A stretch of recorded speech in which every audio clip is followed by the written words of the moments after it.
1,709 days. Let's see if I'm on. See if it's working tonight. See if you can hear me.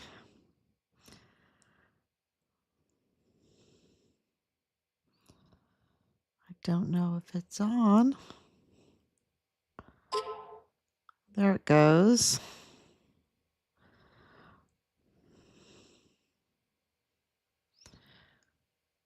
Okay.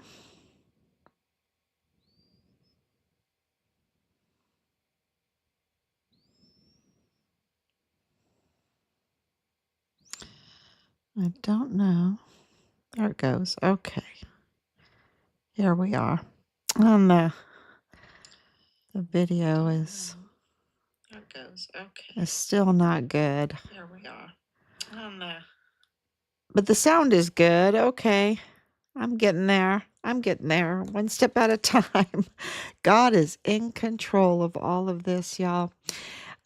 So lots going on behind the scenes. That's why we're burning the midnight oil every day. We're burning the midnight oil because it just can't be helped. We are, this case is so big, and I want to say something very nice to Anthony Graham. Thank you so much for your comment. I really do want to say that because my heart, our family's heart goes. It's gonna make me cry. Goes out to his family. Um, we were there um, when he lost his sister there on Fort Bliss, and it was just. It didn't have to be, just like with Richard. Didn't have to be, and yeah. So rest in peace, Asia Graham. It's just a tough, really tough thing to remember everything, because every time I say Asia's name, I think about her video, the video when she had just joined the military and she was so excited, and she was standing there in that room. And if anybody has seen that video, you know what I'm talking about. She was just really beautiful. So yeah, it's all heartbreaking, and it's very interesting that in her case, and here we are, 1,709 days since Richard was systematically, okay, this was systematic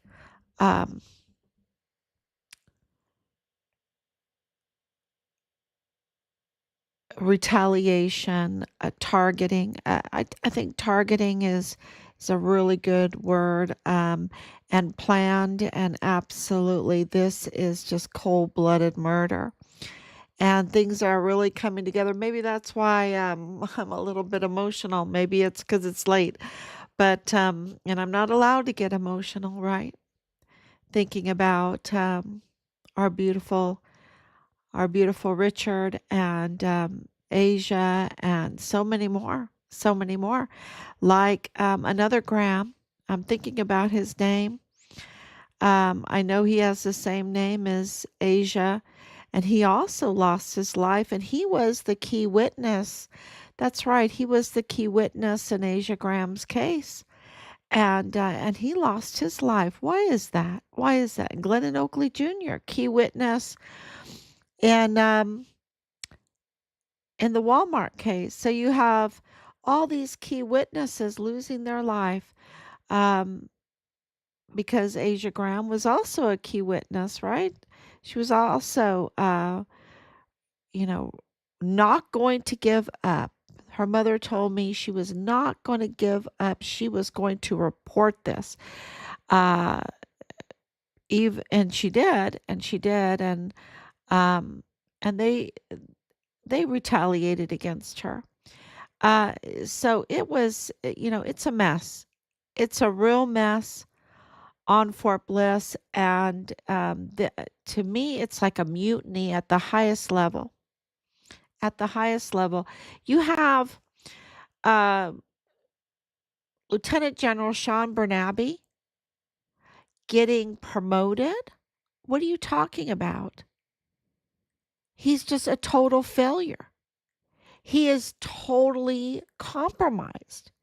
He needs to have his stars taken away. Our stars taken away. He needs to be removed from our beautiful uniform. He needs to be court martialed, full force of the law against him. The same thing with Kelly, with General Kelly.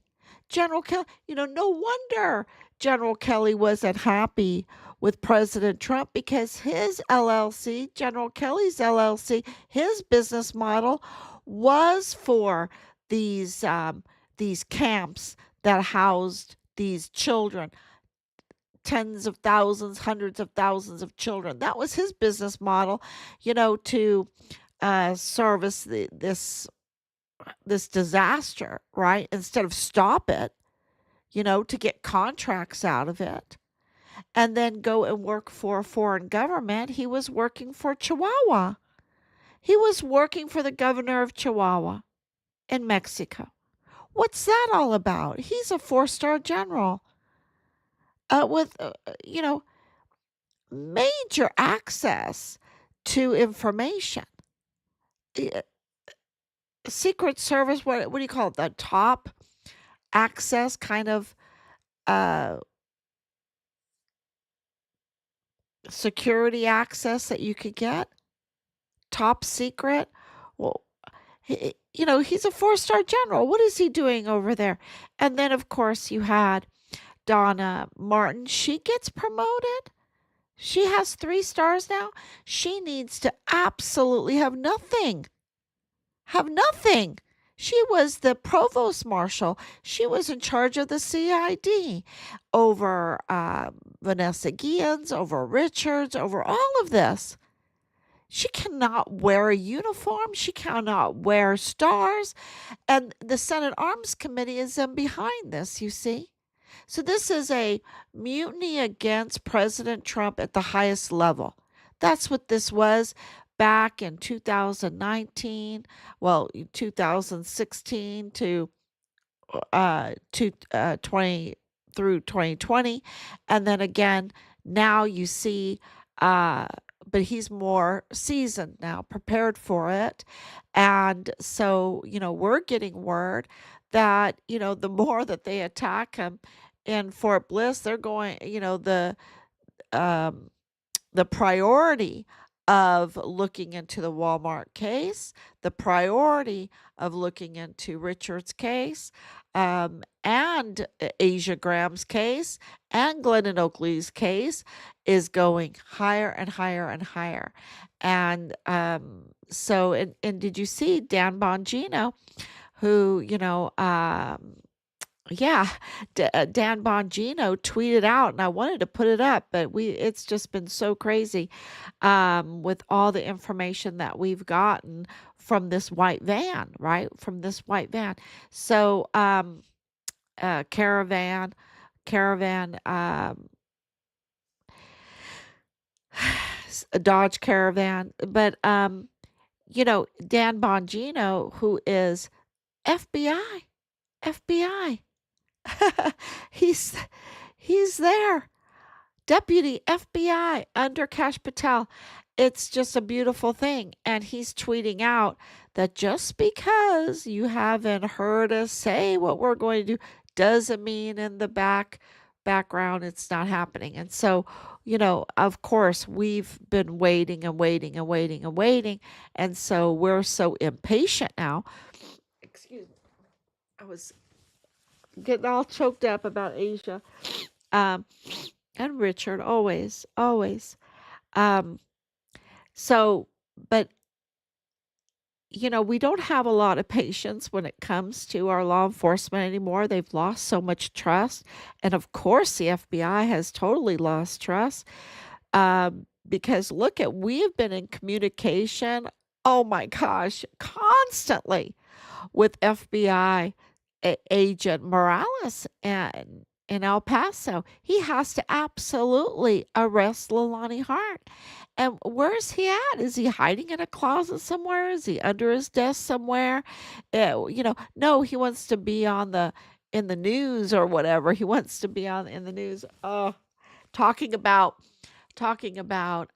child trafficking. I think that's what he was talking about. What are you talking about? You've got it. You've got what you need. We have given you what you need to arrest Leilani Hart, and she has committed unbelievable crimes against children. Okay? And not because I said so, because she confessed to it. And she confessed to it and notarized it. So, and there's so many other things going on that he has no excuse. So we don't have a lot of patience, and we're waiting for Cash Patel to weed out all of these do nothings. Um, and or are they compromised, or are they connected to the cartel tied criminal activities that are connected to the Walmart mass shooting, that are connected to Richard's case, because those two cases are totally intertwined and absolutely cartel tied totally. And it's all coming out. It's coming out with Rosa Maria Valdez Garcia, with Michael Mayella, uh, with Jaime Esparza, with Joe Spencer, um, with Bob Moore. People have to understand about Bob Moore. Bob Moore of El Paso Matters is not independent from the Walmart mass shooting case. He's part of it. Okay? He is not independent from it. And why do I say that? Because El Paso Matters is owned by El Paso Community Foundation. And El Paso Community Foundation was being investigated, and we know that there is truth to this, of all the fraudulent distribution of the Walmart mass shooting funds, the Walmart mass shooting victims funds. And that is Bob Moore's, probably, I don't even know if he knows it, but his number one thing is to keep this all covered up, to hide what happened to the Walmart mass shooting victims funds, which was over $12 million, and the fraudulent distribution of it. Okay. That that's why El Paso Matters and Bob Moore are not independent from the Walmart mass shooting case, right? So just putting all of this stuff, and Michael Mayella Jr. play a very important role, and so does Rosa Maria Valdez Garcia, in all of this. It's huge. It's so big. And, of course, Judge Guadarrama, right? Judge Guadarrama, did it happen all under his nose? You know, um, wow. It's big. So thank you. So I know it is so horrible. It is horrible. Thank you for coming on, Kathina. And of course, Anicia, thank you so much.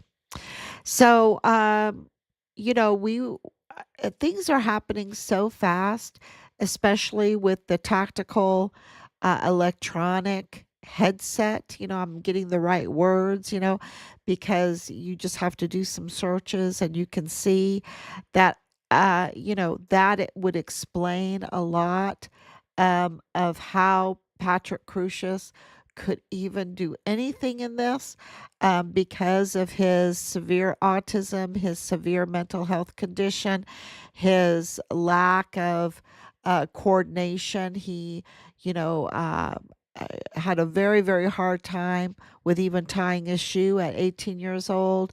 Couldn't speak until he was like 6 years old. He had a very hard time. Well, he failed kindergarten, and had a very hard time in even special education.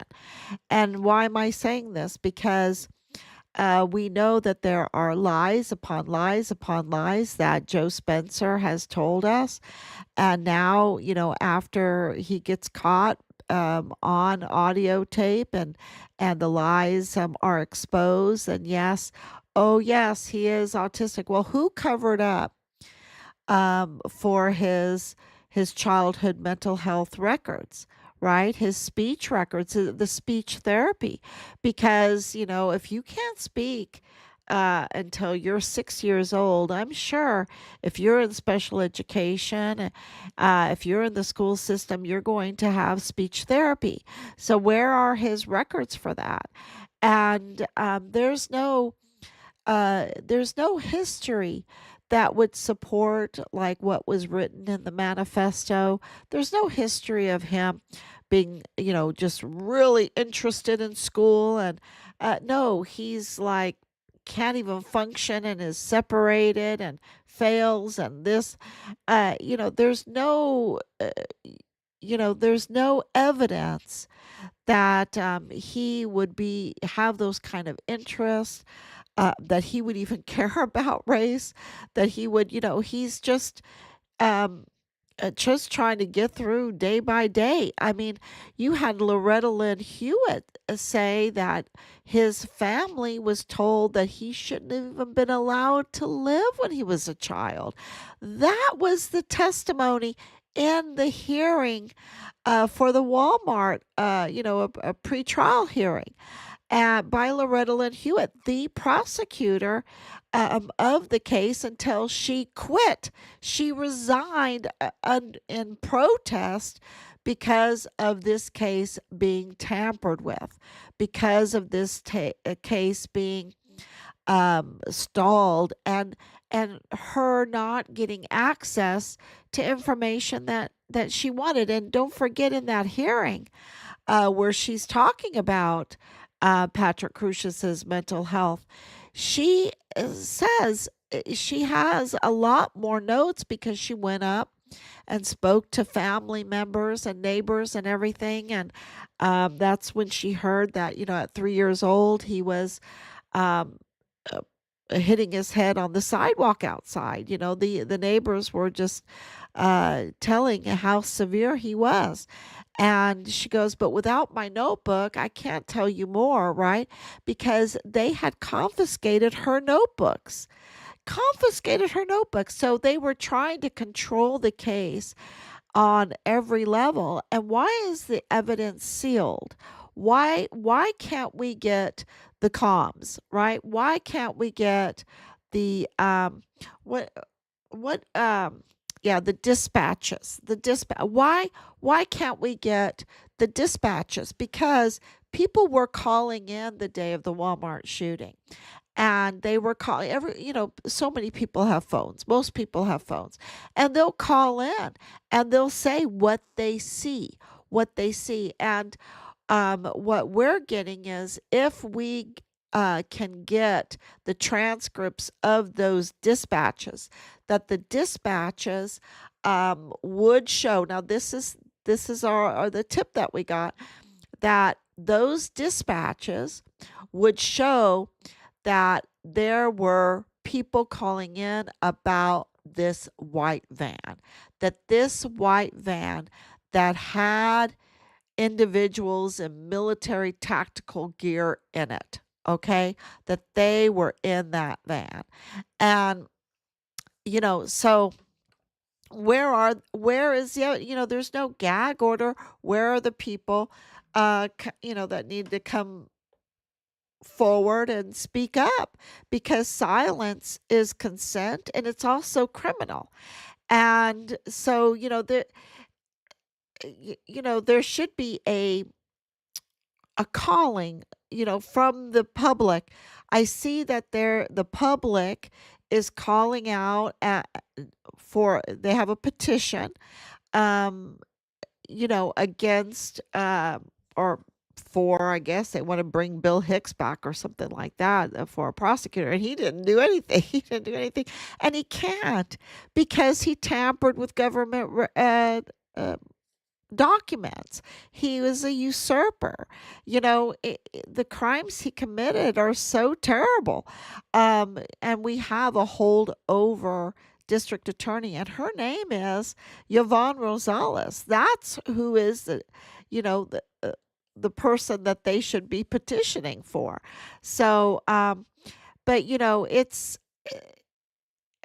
because, of course, Montoya is under the pressure because of the 2028 stamp. You can't get around that. It's not 2028, right? And you have the 2028 stamp, so there's tampering.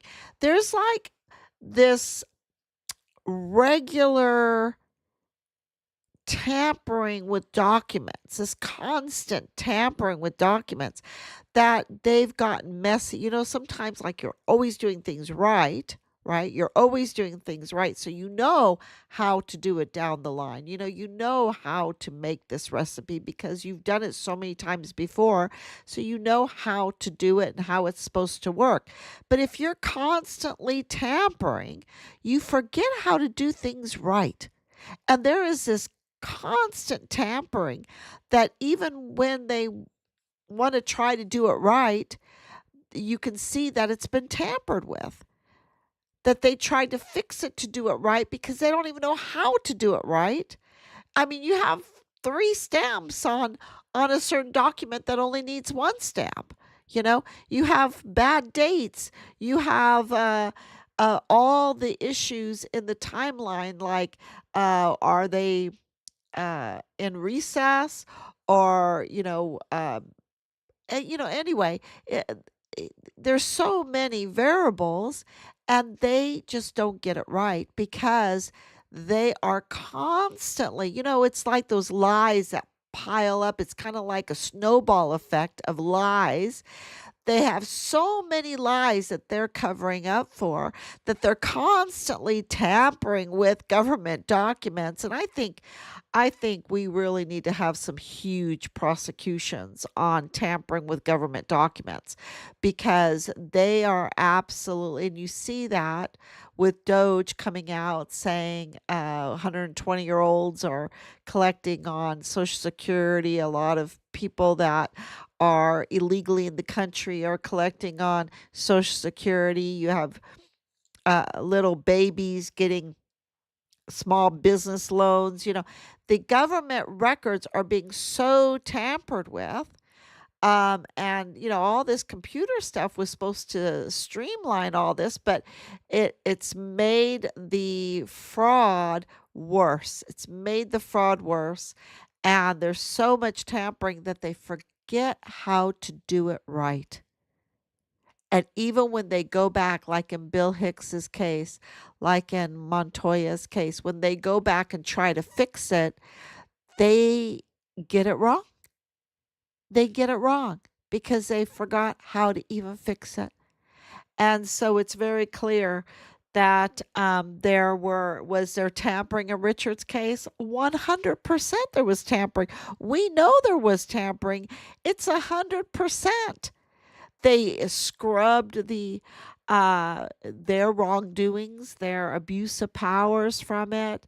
We have the documents of it, but that's what they did, and they scrubbed our key whistleblower witness from the documents, the records. That's Judge Roger Rodriguez. They scrubbed his whole whistleblower testimony, exposing and uh, pointing out that a CID agent was tampering with Richard's file and leaking it to Leilani Hart, Richard's platoon leader's mother, and that, so there's so much tampering here. And then also in the Walmart case, and, this is um, tampering with the crime scene, tampering with the evidence, not collecting evidence, which means tampering. When they did not bag Patrick Crucius's hand, like he's surrendering, right? And then he's surrendering the second time. And when you are in the situation that they said that he was in, he would be very messy. It would take many people, many law enforcement officers to secure him properly. Okay? Not just some one DPS officer happens to be Hispanic, which is very important in this case because Patrick Crucius, is racism and white supremacy is all attributed to him, and yet he shows no evidence of it whatsoever, like complying peacefully to a Hispanic officer, doing whatever he said, not being violent, despite the manifesto saying, I'm going to go down fighting. I'll never surrender and all this. And yet he surrenders twice, very calmly, very clean too. Like there's no, you know, uh, I want to say throw up, barf, whatever. You know, there's no splatter, right, from close shooting. Uh, there's nothing like that, right? No sweat, even, right? So, uh, y- for something like what happened in that Walmart to happen in a very short amount of time on a very busy day. Don't forget they had the back to school sale, very busy, August 3rd, a lot of people in there. They, where is more camera footage? Why is it sealed? And who's sealing it? Penny Hamilton.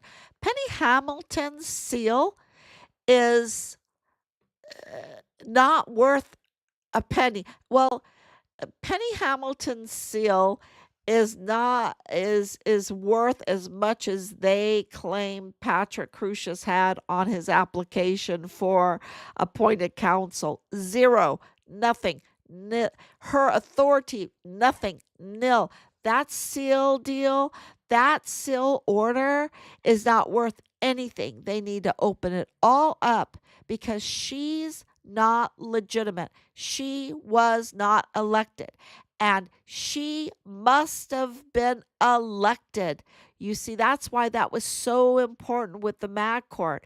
The El Paso Criminal Law Mag Court is running illegally because ever since 2015, those individuals that are putting seals on a case such as the Walmart case, on a case such as Richard's case, arresting people, giving these orders, nothing is legitimate. They are not legitimate because the Texas Constitution says that these individuals must be elected when they are working on a court that has full jurisdiction. If they are going to work on a court and in a court system that has full countywide jurisdiction, they must be elected. Elected. Not one of them is elected. They are all illegitimate. They have no power. And so that seal on the Walmart mass shooting evidences on the dispatches that would tell us about the white Dodge Caravan. Uh, that is that all needs to be open because there is no seal because that order is coming from. That's like some guy working at Walmart or even McDonald's saying, "Oh, nobody can look at the evidence in the Walmart case." The guy that works at McDonald's has more legitimacy than Penny Hamilton. Okay, and where did Penny Hamilton go when she left? She went to the side of Bill Hicks in the DA's office. She went into that very office where Michael Mayella Jr. was at too, the DA's office. And they have access to all of these files, all of this information. And there is an epidemic of tampering with government documents. Tampering with government documents. There's an epidemic. That is where the real problem is. And someone that had no legitimacy and is breaking the law now because she's collecting retirement on a position she wasn't even legitimately in. You see, it's all a racket. It's a scam. And if we don't have the rule of law, if we don't hold them to the rule, we do have the rule of law, the Texas Constitution. But if we don't hold them to the rule of law, then they are going to scam us and scam us and scam us. And that's why we're in this situation now that finally, we have these tariffs going through, right? That will make trillions of dollars and dig us out of this hole. But it's going to be painful because we're still in the hole. And we have to dig out of that hole. We have $37 trillion in debt. What is that? That's not pleasant. That's not a pleasant thought. And so, this tampering, how did that money get so big? I mean, just look up what $1 trillion is. It's just like, what, to the moon and back? It's just huge. And we have $37 trillion in debt. And, we can't just wave our hand. And how did that get that like that? From fraud, waste, and abuse, from not holding accountable uh, uh, individuals that are breaking our laws. The laws are there to restrain the evil, to restrain the fraud, to restrain the abuse. And now we have, uh, the fruit of rampant and epidemic tampering with documents. That's why we can't get um, the justice swiftly. And all these cases, it's not just Richard's case, it's so many cases. You can't look at the Walmart case is what, uh, 6 years old? And they were saying at the very beginning, I was just reading John Bash, who was the AUSA at the time, saying, "Oh yeah, we're gonna get this done very quickly, very quickly, quick justice." And I don't think he knew who Jaime Esparza was, right? That Jaime Esparza had a conflict of interest, that his sister was at the Walmart, and that they had made a will and deal with Sam Medrano and Joe Spencer and Guadarrama that Jaime Esparza could just stay on, collect all that money that came, and I think fraudulently again, because the application for appointed counsel for Patrick Crusius, who, he signed at Pat C, was a piece of fraud because they listed Patrick Crusius's wealth and expenditures, income and expenditures as 0, 0, 0, 0. So who paid for all of this? Who paid for his weapon? Who paid for the ammunition? Who paid for his gas? Who paid for his vehicle? Who paid for his internet service?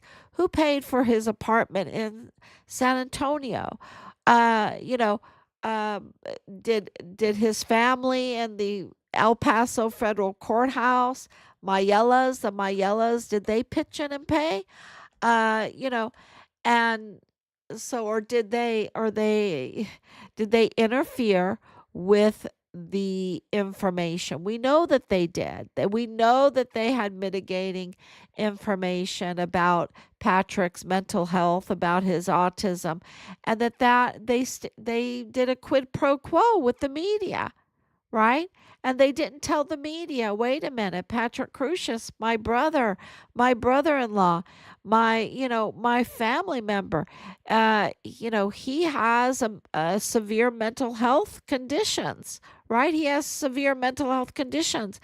They allowed the whole white supremacist, the whole racist, when they knew that he's not even capable of it. See, that's the thing. He's not even capable. And with that kind of weapon, that kind of rifle that he bought, that tends to, my husband was explaining it to me today, that tends to jam up, right? It only is one shot per trigger pull, right? One shot per trigger pull, and you have to be very, very fast. And with that weapon, and even in the manifesto, it's admitted that that weapon is not a good weapon, that it jams up when you want to do things quick, right? So, in 1 2 minutes, because of the second surrender, now he only has 2 minutes uh for this shooting. Otherwise, someone else has to be there, right? If it lasted longer, then that means someone else needed to be there. So he only has a very short time, and to pull it very quickly like this, you have to be a seasoned. You have to do training. He's never done any training. He said he planned it like in a month. He never did any training. He never, there's no record of it. He's not even capable. I mean, if you can't tie your shoes at 18 years old, if you have a lot of and I'm not, this is not me being mean or anything. He's absolutely a special needs person, and that's the point. He's a special needs person, and he has huge limitations. He has mental limitations, and he has physical limitations. And I said that at the beginning because I'm a teacher. I'm a trained teacher. And so, if someone has limitations, we need to know so that we can adjust, so that we can prepare our lesson plans for that, so that we can teach for success, right? And so, clearly Patrick Crucius has a lot of limitations. And you just see it in his face, you see it in his actions, and now they parading him around all scruffy and everything, trying to put on a show. He lost all this weight. He looks very, very thin and gaunt. And they have him in chains, which is illegal because for the state case, he is still innocent until proven guilty for that trial. You can't do that. This is tampering with a future um, panel, right? Um, so he he just is not even capable. He's not even capable. And to pull off, um, you know, uh, shooting that quickly and that kind of crowd, and then maneuvering outside, and um, getting to his car. I mean, the minutes get very, very short. It gets impossible. I can tell you that. It gets impossible. So, especially with the two-time surrender and the driving and the thinking about it and the U-turn and going back, and that takes a lot of time on a busy day there in El Paso. And we know that he surrendered at 11:06. That it was 11:06 when he surrendered. We know that. We know that the shooting started at 10:39. The shooting, he was there before the shooting. He went and bought an orange. I don't know what that was about. I've never heard of that, buying an orange. But he went and bought an orange, and yeah. So then we heard about tactical electronic headset that was just huge because of the comms. And some people say those aren't comms, but how does he know? How does he know? We need the evidence, and we have Penny Hamilton, who's like a McDonald's worker, telling us we're not allowed to look at the evidence. Why can't we look at the evidence? She has no authority. Matter of fact, she doesn't even have an authority of a McDonald's worker because she's a scammer. She's a criminal. She's collecting uh, on money that she is not due to her. So, she's sealing the evidence. We want to see the evidence. I mean, for millions of dollars, don't you think that? And this is federal dollars too. This is federal and state money. All Americans should say, wait a minute, what do we get for our money? We want to see the evidence. We want to see what our money was used for as far as the FBI investigation goes, uh, the the entire investigation goes, all the forensics. We want to see it. And then if you have a jury that wants to hear the evidence too, great. But we need to get closure. And now we have it that they're going to make a plea deal, right? They're going to make a plea deal. We're never going to be able to have a trial to hear something. Um, but at the same time, that will save a lot of people money because they just want to drag this out because we have some kind of mutiny. Not some kind of mutiny. We do have a mutiny. We have a mutiny going on in our justice system and our law enforcement system, right there in the federal courthouse. It's a mutiny against President Trump. Of course, he represents the people. Of course, it's against the people of these United States. Of course, it is. And so, but it is absolutely because Donald Trump was not supposed to be president. He is not part of their gang, part of this deep state gang. Whether you like him or not, he's absolutely not part of them. He has amazing financials. When I went to his financials the first time in 2015, I was blown away because they were so real. They were so, they were of a man that is a true businessman, just amazing. So, uh, yeah, he's a businessman. They tried to destroy him, and they don't want him to be president because he is a successful businessman. And successful businessmen have leadership traits. They can't be dragged around by the nose so easy, right? So to speak. So, absolutely, this is all coming out. The make sure make sure I've covered the ground, but this white caravan is important to us because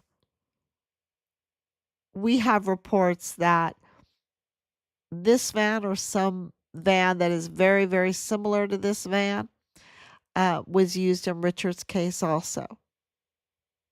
So this white caravan Dodge is very, very important to us. So, yeah, if you have information, please let us know. Our number is 941-677-0060. That's 941-677-0060. So thank you so much. Thank you, Danielle, for coming on. A lot of things going on behind the scenes, and I think that Dan Bongino said it well. Just because we might not see it doesn't mean it's not going on. Well, I don't know about the FBI, but I do know about us. And I can tell you that we have a lot going on behind the scenes. And we wouldn't be surprised if Trump very, very soon descended on El Paso. Um, we wouldn't be surprised at all. Thank you so much. Oh, I wanted to talk about the bomb. Uh, the the bomb threat, and we should not take that lightly because what has happened in the past when this individual group um, starts getting caught, starts getting called out, something really horrible happens. And so we need to be very, very vigilant, and please record things. Learn how to record on your phone and record because the more they go after President Trump, um, yeah, it's gonna there's a real possibility that things can go violent. So we have to be prepared and stay very calm and keep that from happening. But you see what they've done to Musk and his his vehicles, and some people are just like all for it. They just wow, it's just terrible. It's just terrible. So we need to